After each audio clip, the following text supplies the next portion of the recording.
she sort of smiles and she says, things have been great over at the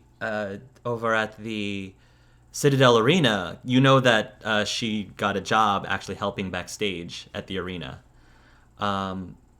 Which reminds me, she says, here, it's actually the Silver Sun Convention Center. She works at the Silver Sun Convention Center. In fact, here, happy anniversary. And she hands you a gift bag with the poofy like tissue paper and everything. And she pushes it towards you with beautiful blue packaging. Oh, well, I guess Anar is going to feel very embarrassed that he didn't offer his gift, and then he's gonna take two tentacles slightly after floating up a little bit. He's going to rustle through it, taking out the paper. It's going to get sticky on his tentacle, so he's going to try and wiggle it off as quickly as possible, and then maybe wipe it on the counter, and then start digging through it again, and he'll pull out whatever's inside. All right. Inside, there are two things. There is a framed photograph of the two of you sitting down together on one of your first dates, the very first dates that you ever went to at a park on the Citadel, and it's framed. The other present are, surprise, surprise, 2 tickets to Elias live in concert on the Citadel Silver Sun Convention Center. Probably gonna look at the tickets and look to Trissy and say, "Who's this?" Yes. Trissy says she says it's a very famous singer from Citadel's Got Talent, Elias, the Quarian. I'm sure you must have heard of him. He's great, though. Anar is going to look at it real quick and say, "This one could have swore that the Asari won." Hoping. She did great. She was really good, but the galaxy voted and Elias got it. Well, the galaxy is dumb. Oh, and then he starts shaking rubs. He's like, "Not that this one wouldn't want to go."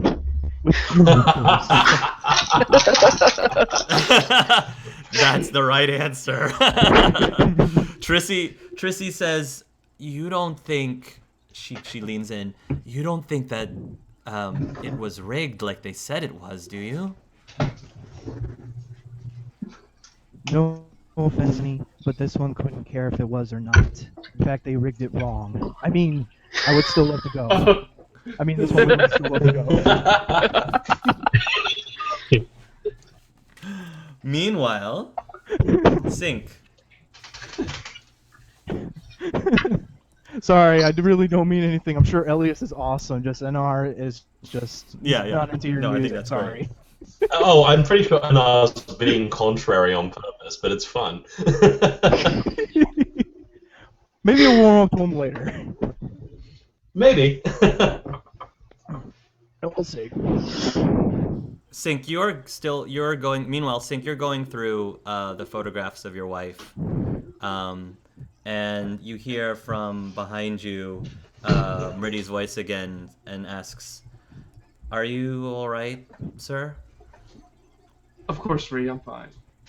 By the way, what you said earlier about work, I've told you this plenty of times. You're not employed here. We work together, so you are free to do as you wish, just as I am. She walks over to you and she sits down and says, "I really appreciate that, Mr. Sync." Please don't call me Mister. I'm not a plumber. It's fine. Yeah. Okay. So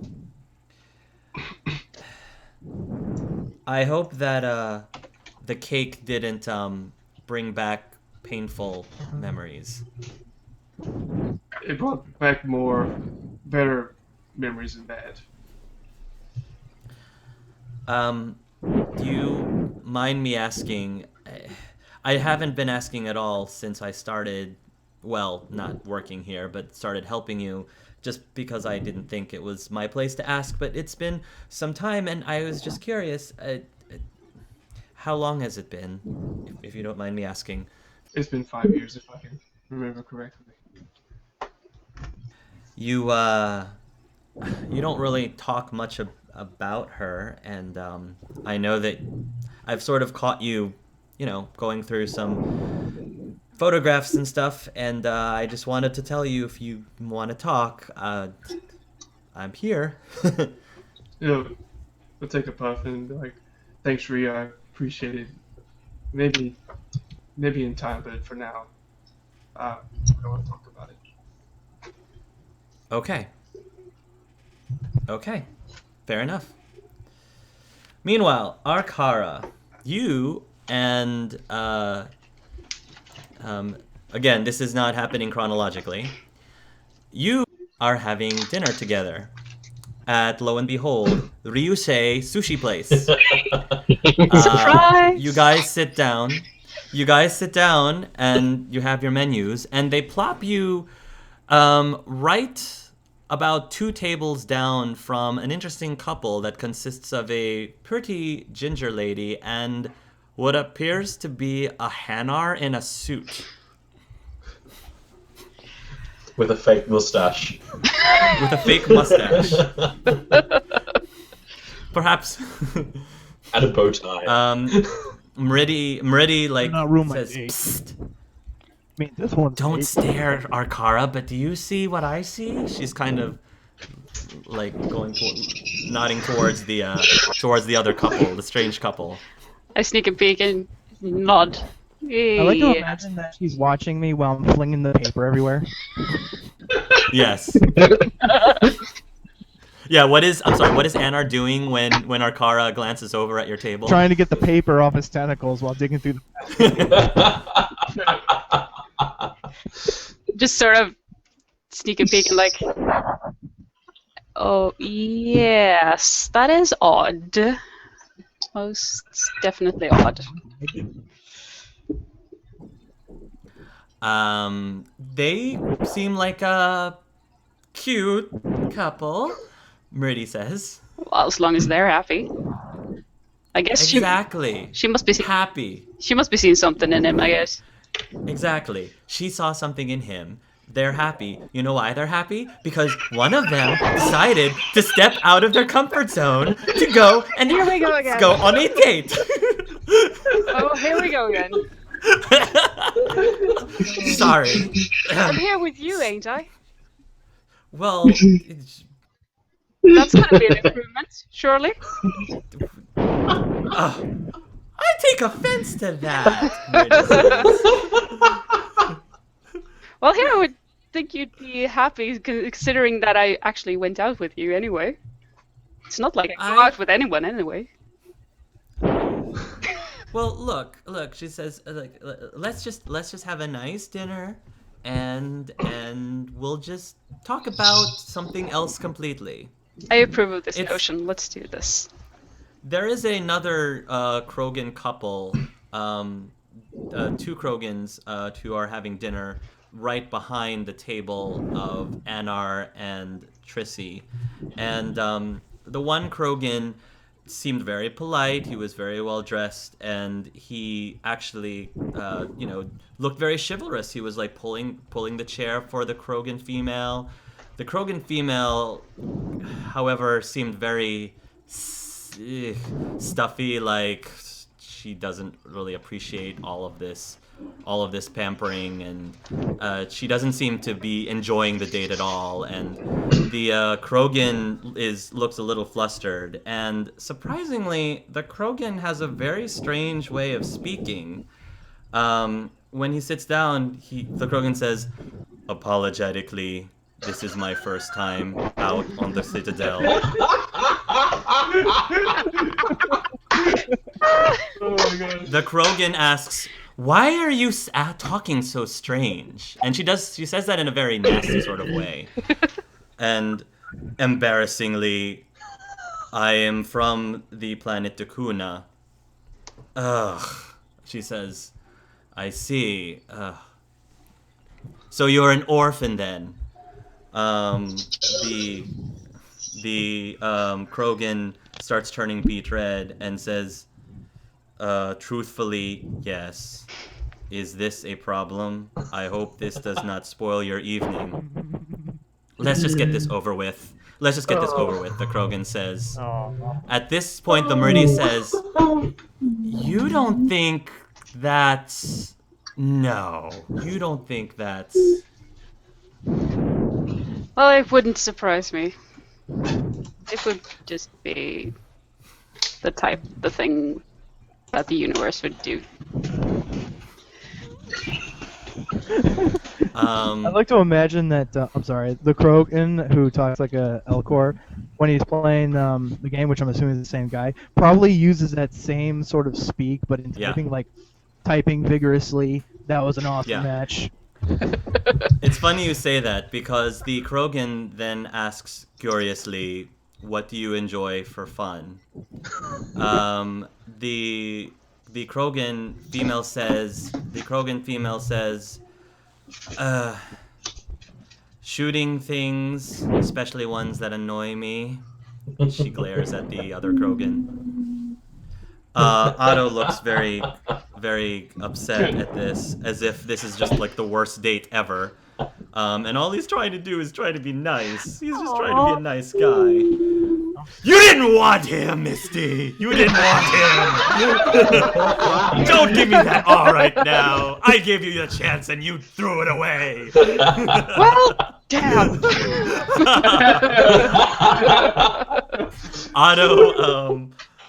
Otto sort of says, I enjoy video games.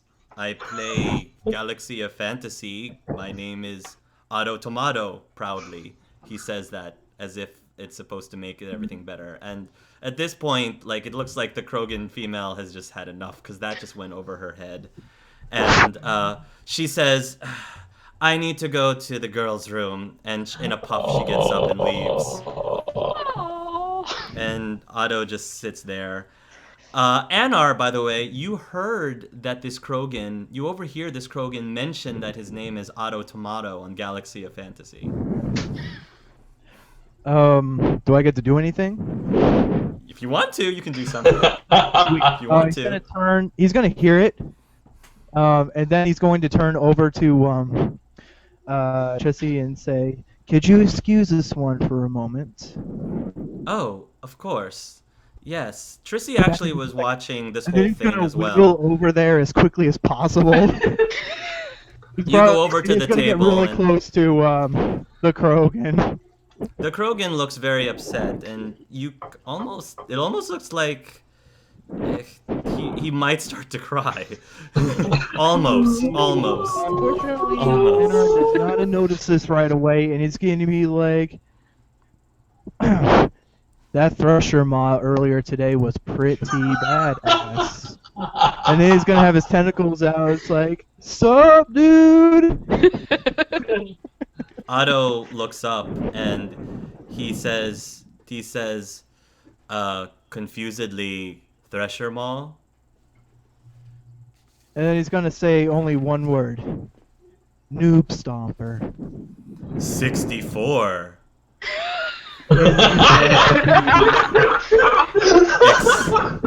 the Or the pink flesh, anyways.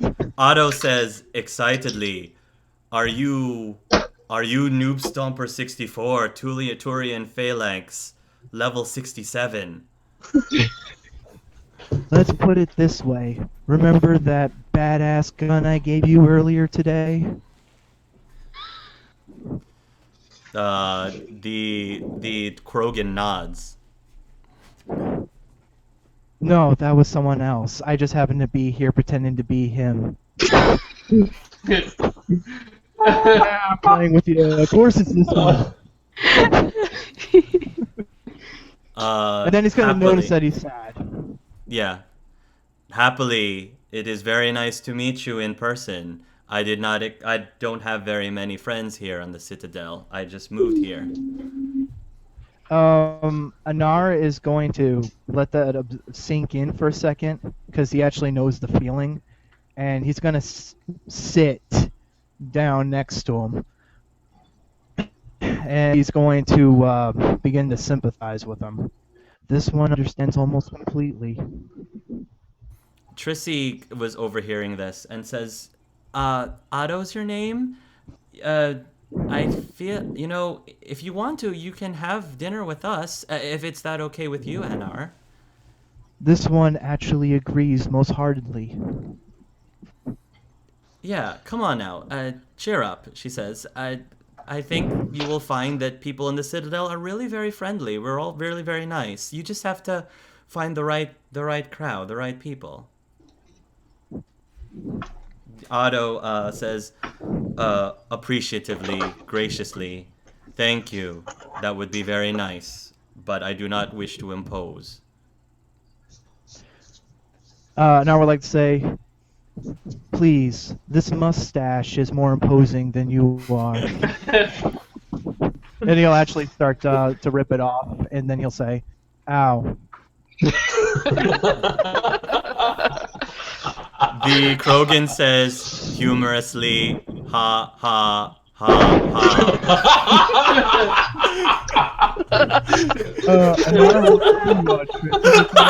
And So let me. he attempts to whisper, and this one thought he spoke awkwardly. So I'm picturing a Krogan who talks like an Elcor and a Hanar that looks like Octodad. Now sitting at a table, and everybody's like looking those weird looks.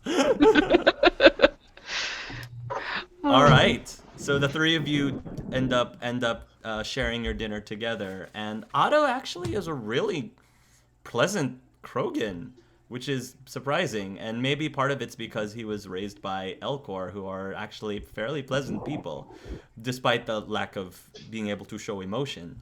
And you guys this actually was one of the most fun dates that you've been on. Well, with the third wheel. Except for Nars having to cringe every single time they ate a fish. Then he would look away and stretch out his bow tie every once in a while. Where are the calamari? Wait, not the calamari. Meanwhile, Cicepia. Oh, goody. It would be really funny if they brought out a jellyfish and you'd be like, Cousin Bobby, no! Oh, he was so young. Oh, I'm sure there's a group of Krogan out there going, have you tasted Hanar? Oh, that would be horrible. Black market trade. Cicepia. I hear they're good for fertility. Cicepia, you make your way over to the Citadel. I'm sorry, you make it over to the sector that the captain had told you to go to. There apparently is a bank robbery going on. And when you arrive at the scene, the other CSEC officers are telling you that there is a Turian in there who calls himself Timaeus. There's a Turian there who has held up all of the civilians inside of the bank, and he is demanding. They're trying to negotiate with him right now, but they're having problems. Cicepia, we were hoping maybe you might be able to negotiate with him. I can do that. Just make sure you get your men ready and surrounded in case things don't go right. We have snipers all over the perimeter if need be, but Is there any other entrance points in the building that we can take advantage of? Try to sneak some of our men inside the building. He says we've got the entire building surrounded. There is a back door, but it seems to be barricaded from the other side. It's secure. We can't make our way in. Okay. So there's only one entry point in which he's... Okay. Alright. I'll do what I can. He hands you a radio, or a megaphone or whatever the device is to call out to the person inside. What do you Excuse do? me, sir. Oh, this is Officer Cicepia Altus. We don't want anything bad to happen. You What are your hear, demands?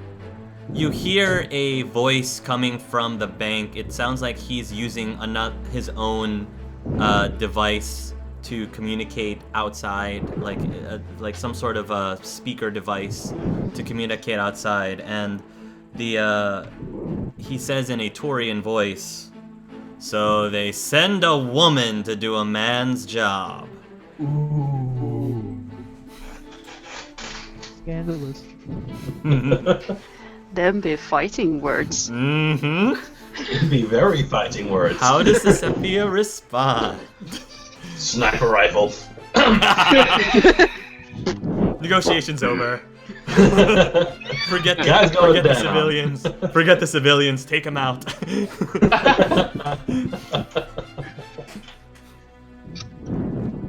Back to the business at hand. What are your demands, sir? He says, "I want 5 million." Okay. Tell me, why are you doing such a thing? Come on, you're a Turian. You've got your own set of honors. You don't need to be doing something like this. Roll me a persuasion. What are you going to be able to do? Persuasion? Persuasion, Cicepia. That should be good for you. That's my specialty. Mm-hmm. So, let's see, that would be... Shepard probably has like 5 million as pocket change. Yeah. 5 million is Sure. nothing to Shepard. I mean, 5 million is like, yeah. The other Okay, I don't know. So you, it might would be- you might have spent it all on Spectre gear. Oh, that's a. Is that one a dice roll? Yeah... Because that's Yeah, crit technically. failure. That's a crit fail. He's interrogating prisoners. That's a crit fail. well, I got so many dice, darn it. Ouch. Ouch. Okay. So here's how he responds. He says, "Don't pretend like you're my friend. You're not my friend.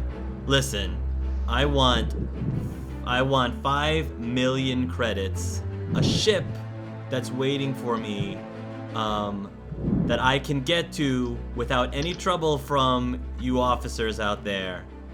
And maybe I'll be able to let all of these people free unharmed." How do we know That- any of them are unharmed? How do we know that they're still alive in there?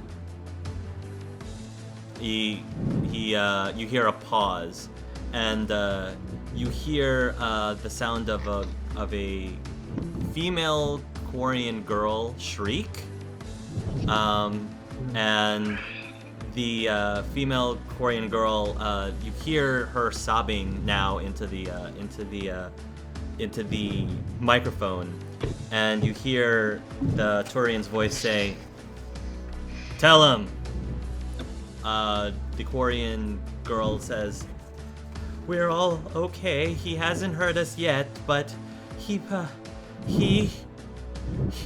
said that he put a bomb, explosives all around the building.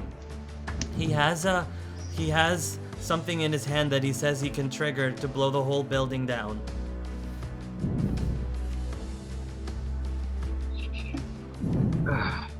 All of the officers are turning towards Cicepia. Half of them are showing you looks of encouragement. The other half are looking like, I don't know if Cicepia is actually cut out to do this. How did she get this job or stuff like that. Try to ignore them. Okay. Well, after bringing the bomb specialist, then You have 1 hour, he says, to give my demands. Otherwise, this whole place goes up to Kingdom Come. Literally the and you're primer. willing to blow it up with you inside it? And he says, I have my ways. Don't worry about me.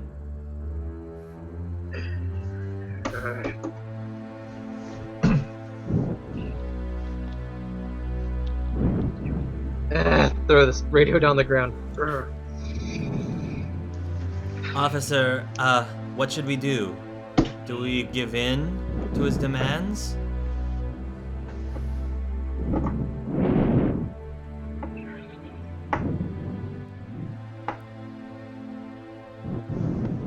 What does this How do we know that you're going to hold up to your end of the bargain? Like you said, the honor of a Turian.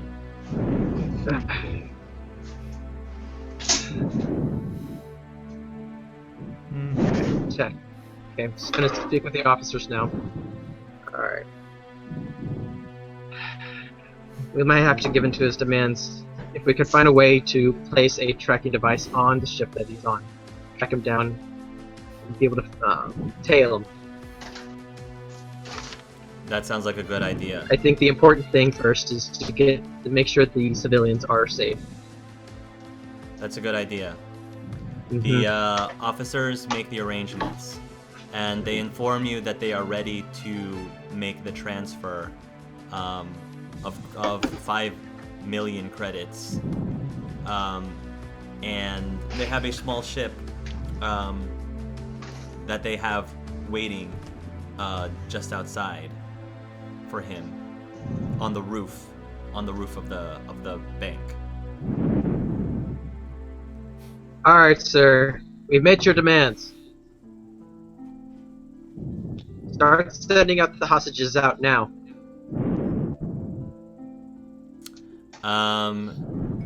There is a pause.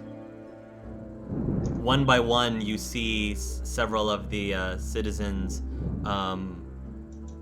make their way cautiously. Like, they're not really sure if they should run or they should walk. They seem too afraid. They want to run, but they seem too afraid to make like fast movements. So they come out and they have like their hands up, and one by one, there's probably about a dozen people in there, and they all come out one by one. Half of them are staff of the bank, the other half appear to be civilians. You do see that one of the Quarians comes out, a male Quarian. He turns around. It looks like he's about to come out the door, but he turns around and he says, "My sister! What are you doing with my sister?"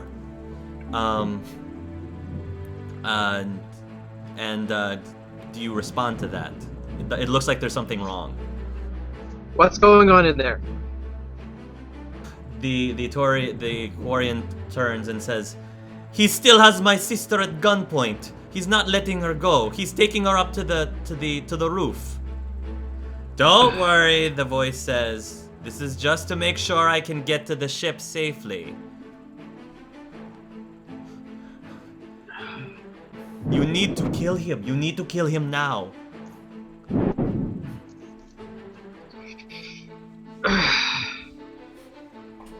Get the snipers ready. I'll try to...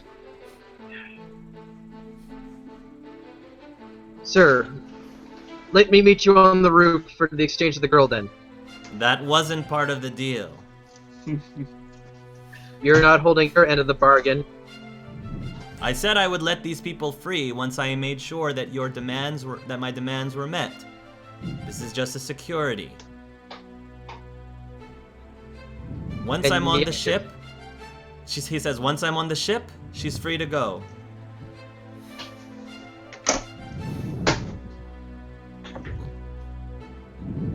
Alright.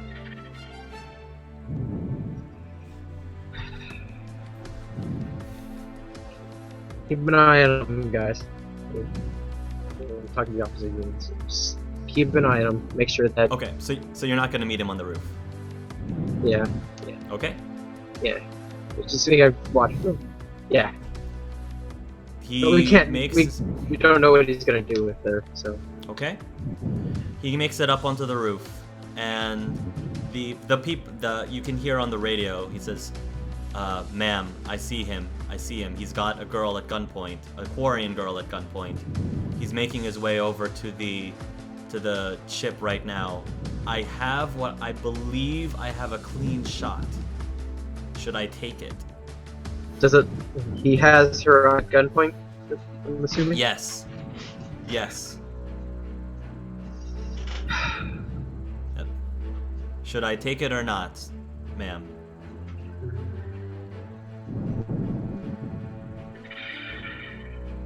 Eric, if you need me to ask you any questions, if you need to ask any questions before you come to a decision out of character, you can ask me whatever Okay. questions you have. Because there might be some questions. I know this is a pretty intense scene. Yeah. So, what do you want me to tell you out of character? Probably Character. about, and probably you have questions about this person you're talking to right now. Yeah. Is there any kind of like background information that they were able to gather about this guy? He's one of the better sharpshooters in the academy. He is a decent shot. But he's also the kind of person who is more of an ends justify the means kind of guy. The guy who has the Quarian at gunpoint. Yes, just. This is the sniper on the roof who's Oh, the asking for sniper, yeah. permission. This is the Right. sniper on the roof who's asking permission to shoot. He's a Right, decent right. shot. However, he also is a very much a ends justify the means kind of person. However, he is asking for your permission.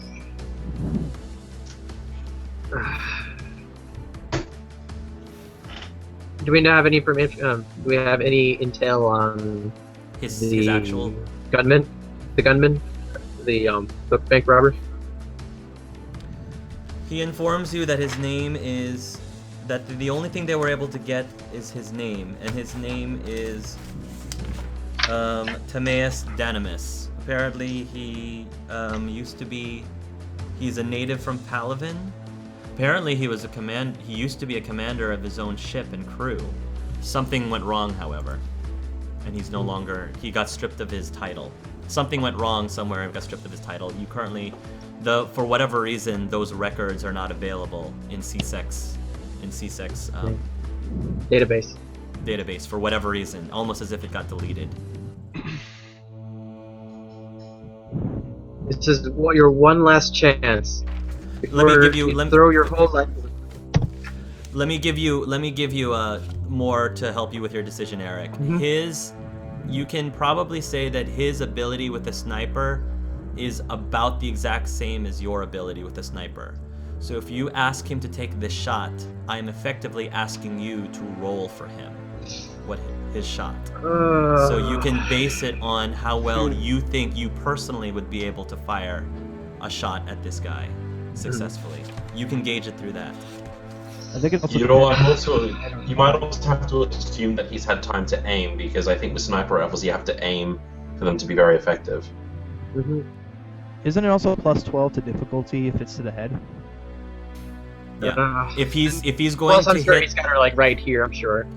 yeah, he has. If he's going to hit him, he has to hit him in the head, and he has to go in one shot. If he still lives, if the guy lives, then he will easily be able to shoot the girl. If he doesn't live, so it has to be a headshot, and it has to be a immediate fatal kill. Damn. So it's a tough shot, but it's possible. So it's all dependent on how well you think you personally would be able to make that shot. Or if there's even a kinetic barrier in effect. Yeah. That's always a problem. At That least is always a Caesar problem. would take it. It is a problem, but depending on the sniper rifle, because they do quite a lot of damage. So, even a KV of 7 would be going down quite heavily, because I know if the he's sniper wearing rifle I'm using a green 60. outfit, you probably wouldn't even have a shield generator attached to it. They're really bulky. I do need an answer though, Eric. Don't take the shot. We don't want to risk it. Okay. Maybe try talking to him one more time. See if he'll be able to get him to stand down. Okay. He's almost at the door of the ship, ma'am. So if you want to say something to him before he goes into the ship, you can. What's his name again? Timaeus. Timaeus. Your one last chance. You don't have to throw your life away. You have so much potential to do great things. You don't need to do this. Roll one more persuasion, please. Oh, joy. You can do this, Eric. Come on. Ah!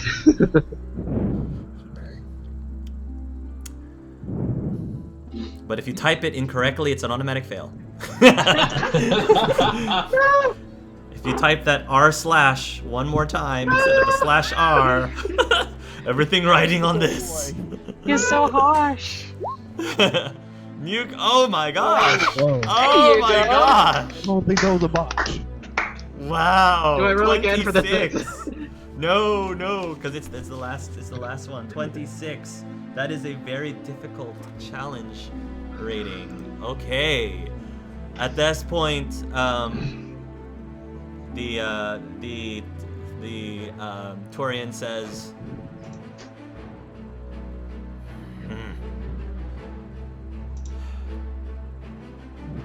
fine.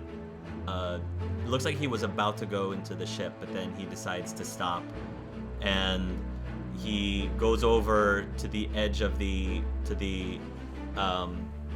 building with his hands up, and as long as the charges are considerably less dire if I surrender.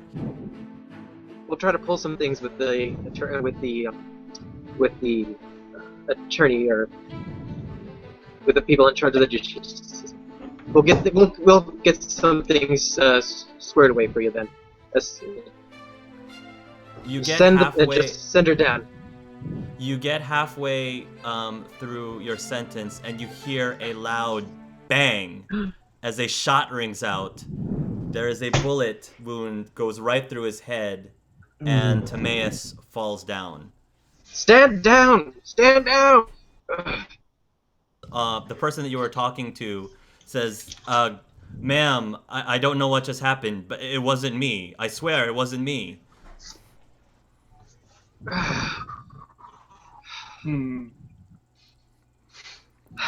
Bring the men in. Get the girl in and get the girl out of the building. Okay. You line up all your men. At this point, everything at the bank is starting to get back in order. All of the hostages are alive. The girl seems to be okay, a little worse for wear. She seems terrified. The brother and sister are holding each other as they are being questioned by the officers there. Meanwhile, all of the snipers that were stationed around aiming their guns at the roof are lined up. There are 5 of them. All of them look very nervous. What does Cicepia do? I'll ask this once. Anyone who fired that shot? The snipers look uncomfortable, but none of them say anything. Out of character question, Yes. it might be interesting to know.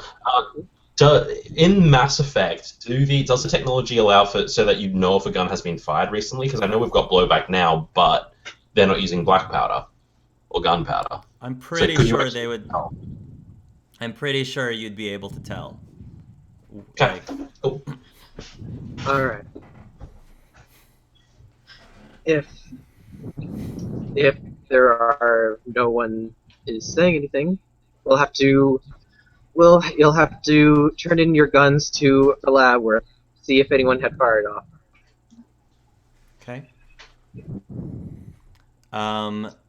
The snipers Because now look very Chris, now uncomfortable. you don't have to be worried about anything if you haven't done anything. Yeah.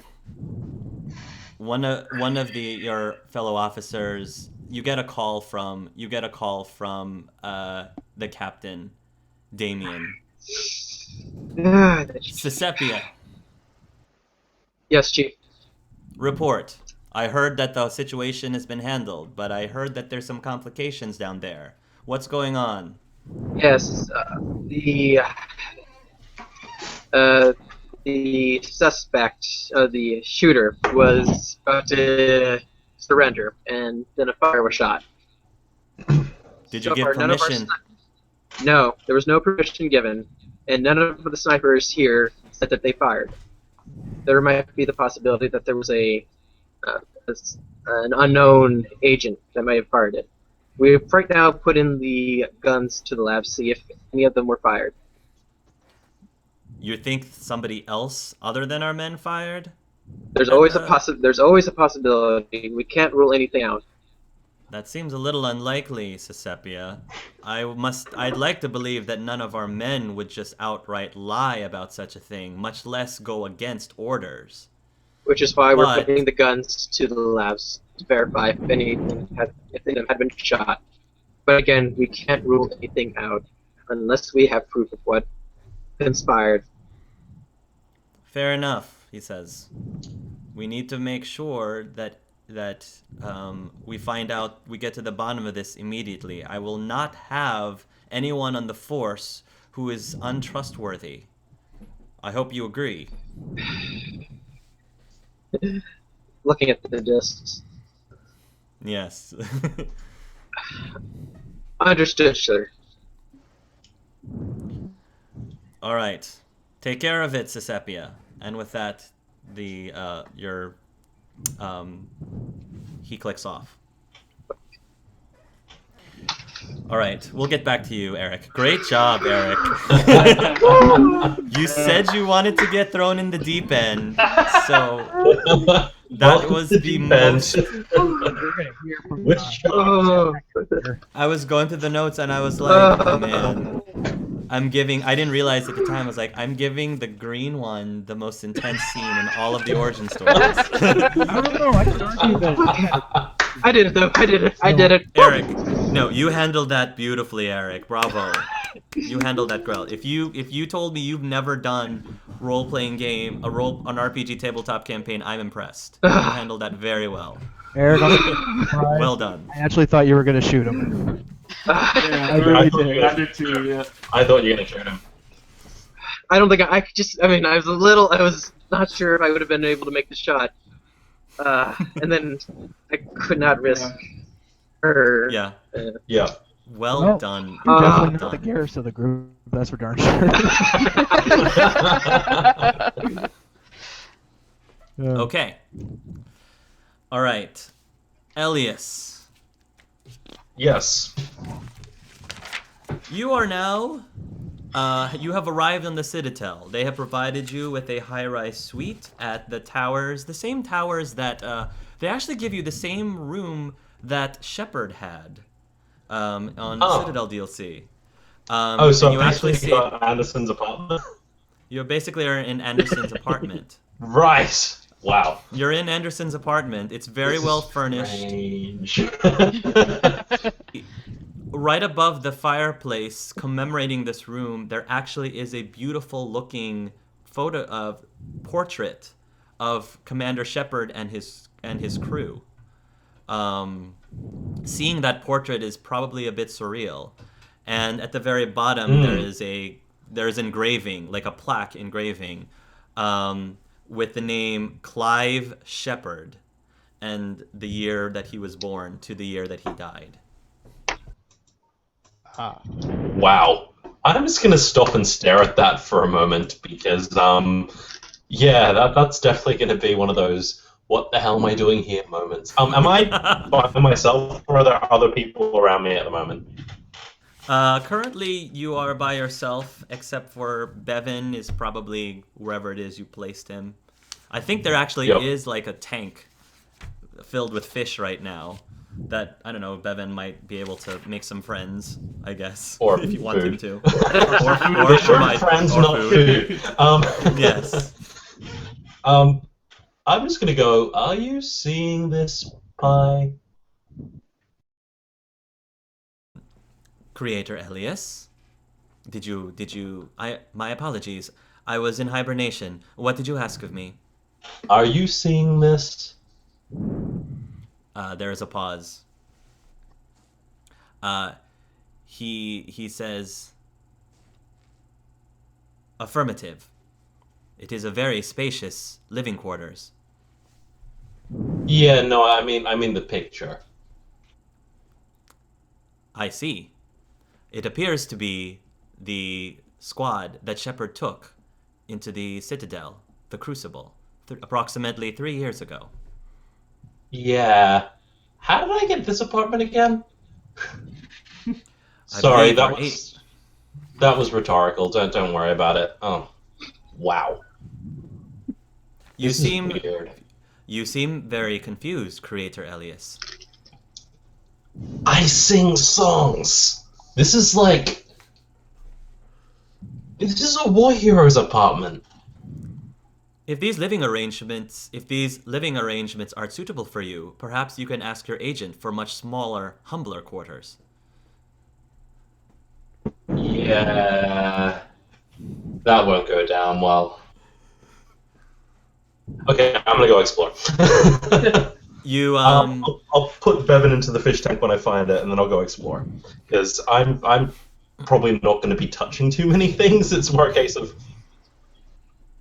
maybe. Yeah, I mean, you explore around. It is about furnished similarly to the way it was furnished 3 years ago on the Citadel. Obviously, a lot of the, personal belongings that Shepard had, minus the portrait, is no longer there.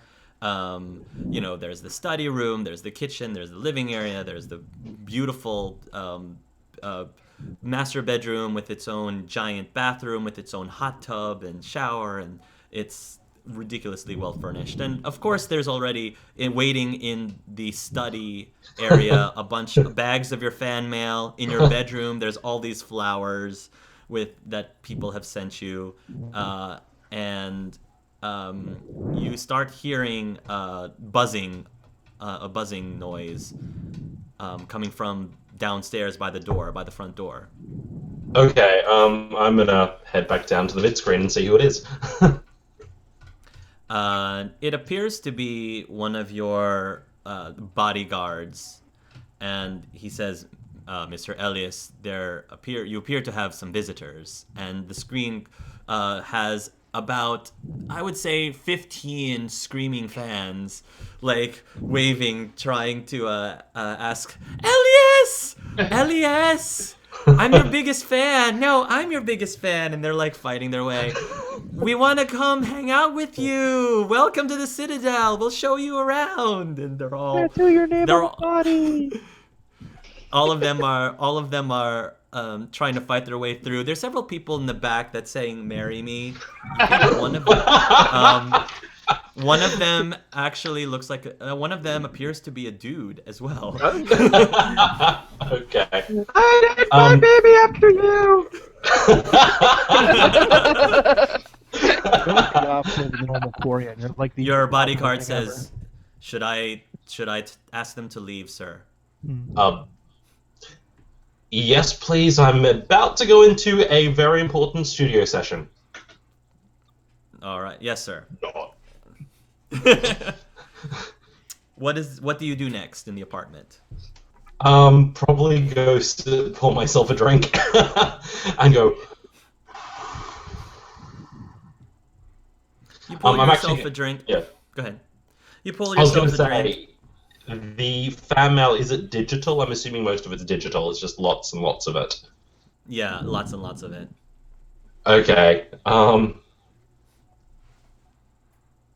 I suppose I'm gonna have to start having a look at that. You start looking through.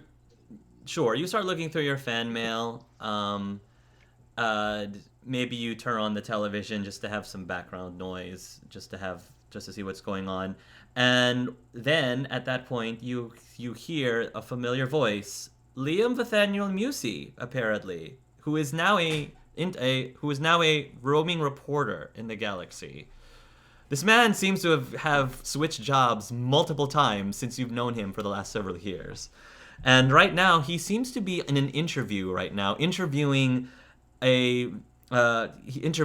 someone very important. And he says, "Good evening, I am Liam Nathaniel Musey, and today we have a very special guest, one that I am very honored, one of our amazing war heroes, Miss Ashley Williams herself.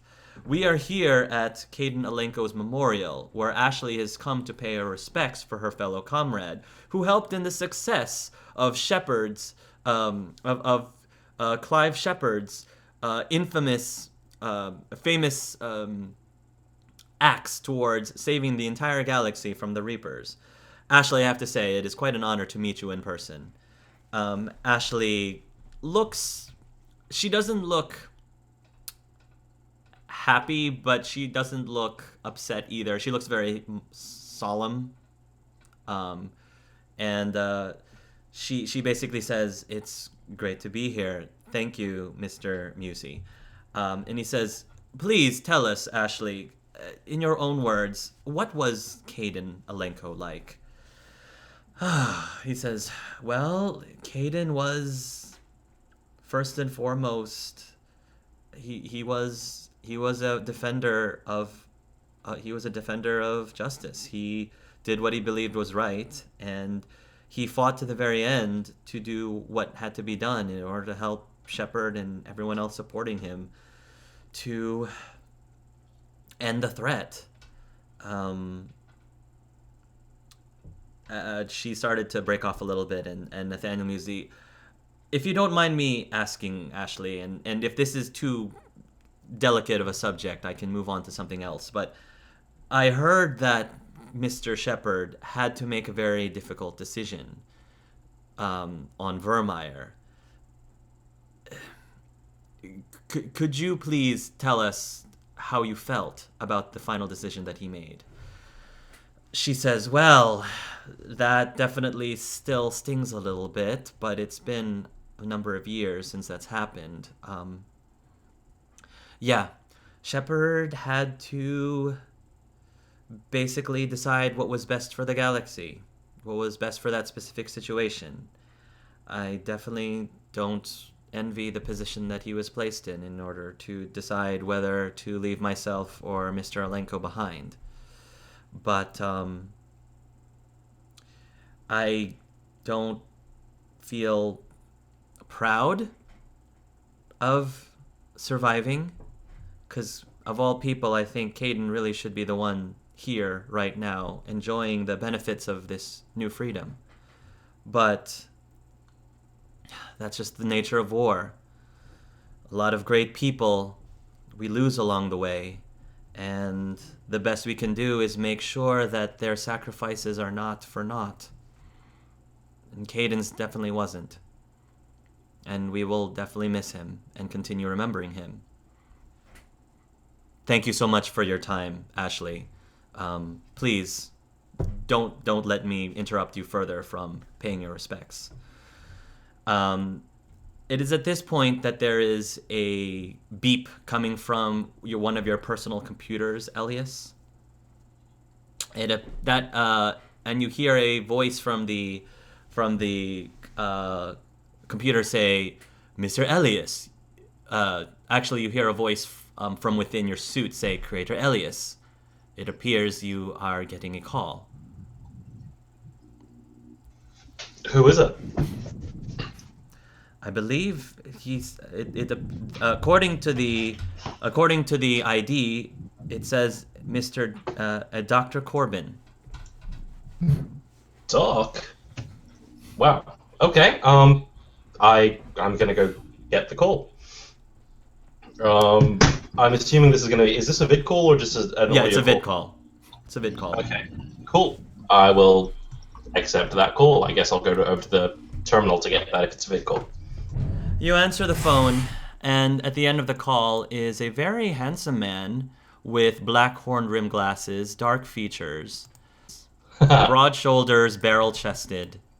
He appears to be sort of a mix between Japanese and American.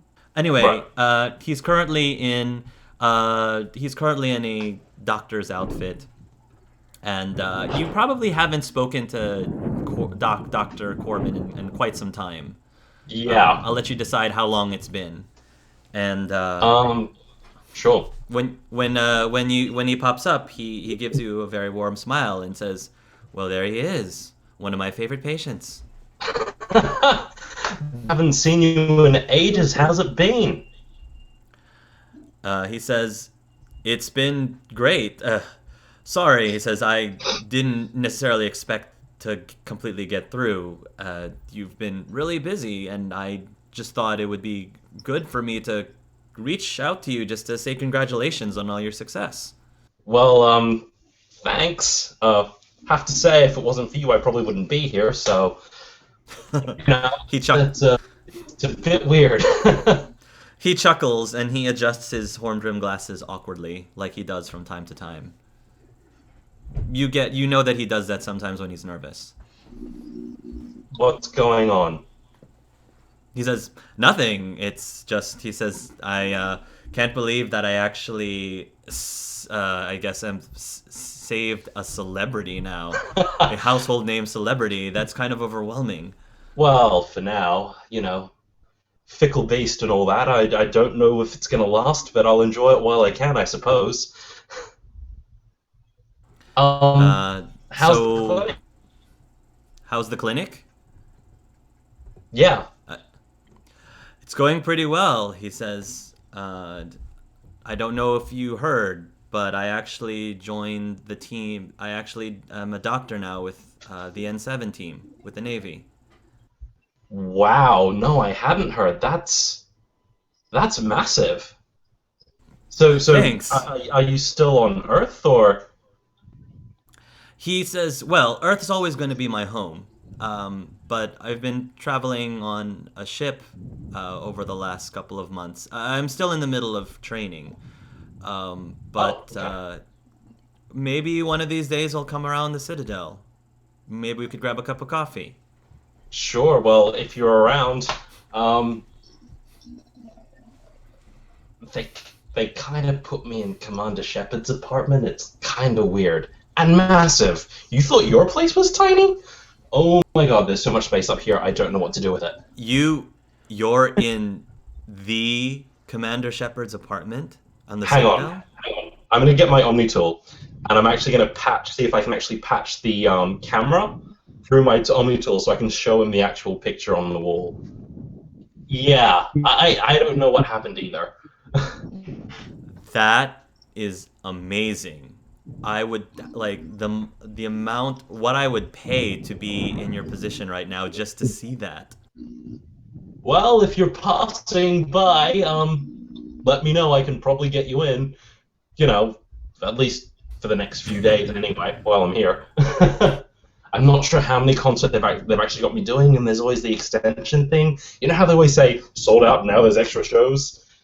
Yeah, I'm sure there's going to be extra shows. Really? Little people like me? Well, I don't think you count as little people. Creator Elias, he's not so little, you know. Shut up. Suggestions. Did you say something? No. Dr. Corbin says. Oh, no, I was just saying, look, I'm pretty sure that I can get you into my own concert. Oh. Or, this place. Assuming you're passing by. If you're passing by. Do they let you out of camp? I heard about that, he says. I'm afraid I won't be able to make the concert at the Citadel, but I'll definitely let you know when I'm around that neck of the woods. Sure. Sounds good. I'm actually going back to Earth after the next week, so if you're around in the next couple of months back on Earth, you should be able to see me in my clinic as well. Great. Well, I still know the way, and assuming they let me out without minders, I'll try not to bring a horde of twins your way.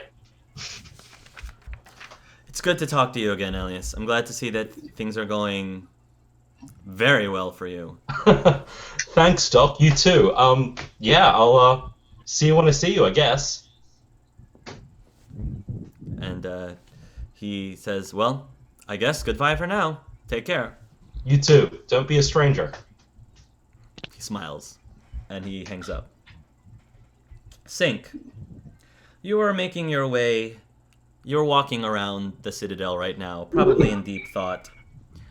And as you are walking, there is a giant Reaper that appears to be repairing a building as you walk by.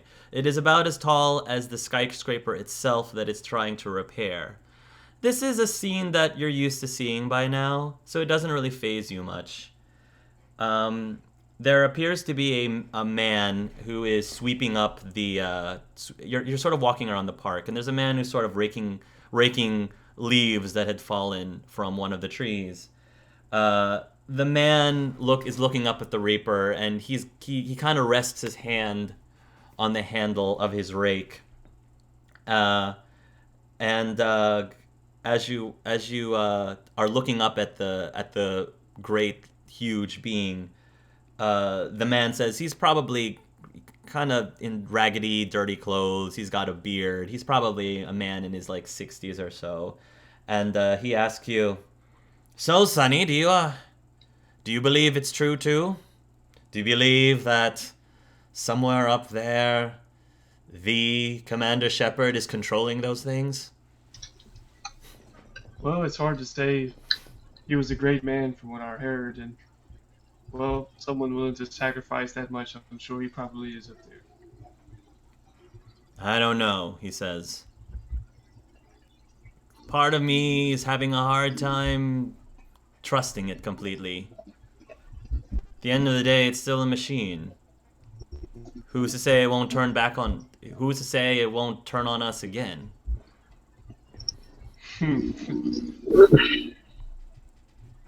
Well, you can never know, I guess. I hear that some people are actually. Some people are actually talking about dismantling every one of those things. He says. Well, I think if that would happen, we definitely wouldn't have been able to rebuild all that we have in such a short amount of time. "Well, yeah, that's how they get you," he says. "They want to make sure that you can trust them. That's exactly what what they would do, wouldn't they? Give you a false sense of security. I don't know, Sonny. I've seen many things in my years, and I've just got a very bad feeling." Well, I guess if things change, I'll be sure to find you again and say you were right. Hopefully, he says, I won't be around anymore when that happens. Only time will tell, I guess. Meanwhile, back at the restaurant with Arkara and Meridi, you're finishing up your dinner. And Arkara, there is a human woman that approaches your table, and she appears to have some sort of a sort of like an iPad looking thing. And the woman has deep green glasses, and she says, excuse me. Meridia looks up from her meal. "I'm sorry to bother you. This is a little bit of unorthodox, but I'm not going to take up too much of your time. Could you please sign this petition?" Meridi turns to Arkara and says, "I don't think you're supposed to be allowed to do that in this restaurant." It does seem like an odd place to be doing this. She says, "Well, I'm sorry, but it's just a really important cause. You see, as you know, 3 years ago, Shepard saved us from the Reaper conflict. So, yay! But in doing so, he destroyed all the synthetics. As you probably also know, since that point, the Council had placed a galaxy-wide ban. Anyone caught attempting to rebuild synthetic life would have to pay a huge fine or even serve imprisonment. We feel that such measures are completely extreme, outdated, and quite frankly, unnecessary. We understand the fears that many people share in starting another Reaper conflict, but we feel that if proper measures are placed, we can still benefit from synthetic technology without repeating history." Meridi places down her glass, and she turns towards Arkara as if asking what she thinks of this whole situation. Well, I don't really bother anyway what you guys do. You only bring us Krogan in when you need something killed anyway, so why should I care what you do with the synthetics? So will you sign the petition? The woman asks. No, I think not. Yeah, I pass. I'll pass. Meridi says, "I'm sorry, but you really shouldn't be doing this at a public place, bothering everybody's meals." "Oh, okay. My apologies." And she walks over to the next table. "Anar and Trissy, you're finishing your dessert." The woman comes over to you, and she says, "Hi, sorry to bother you, but could you please sign this petition?"